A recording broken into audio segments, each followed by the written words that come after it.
While the erosion along Lake Erie accelerating right now, and it's creating a conundrum for cities along the north coast. For the city of Willoughby, leaders are scrambling to address the issue as erosion continues to claim part of a beloved city park. News 5's Jordan Vandenberg has more from Osborne Park.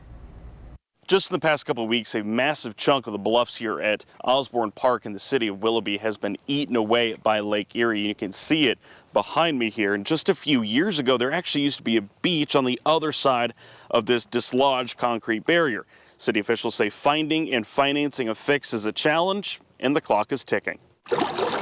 At Osborne Park, the par 3 7th hole on the disc golf course brings you to the lake's edge. But it now has a new hazard.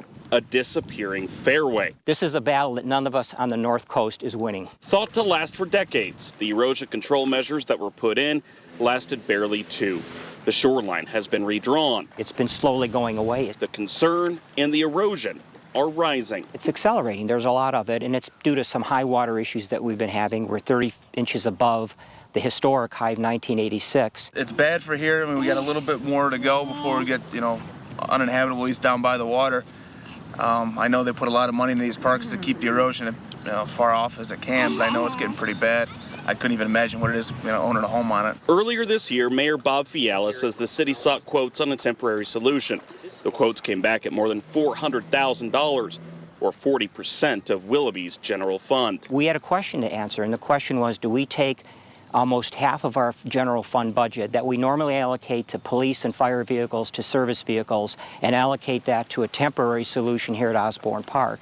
And at that time, we decided to take a step back and just assess it more carefully. Much like the lakefront, not all is lost, however. The city can still develop a master plan for Osborne Park, which would incorporate erosion control and true lakefront access. While it would be significantly more expensive, the mayor says it could potentially qualify the city for outside funding assistance. What we have learned in these past months of assessing erosion control is there is a real science to it. So one size does not fit all. Every geographic location demands its own engineering solution.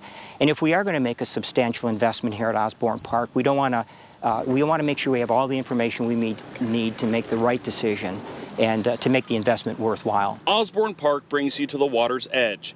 It's a race to save the lakefront and potentially the 7th hole. It's nice. We got having Lake Erie is awesome, beautiful shoreline, but it does come with consequences. Mayor Fiala says in the short term, the city is also helping private property owners through the permitting process. Reporting in Willoughby, Jordan Vandenberg, News 5.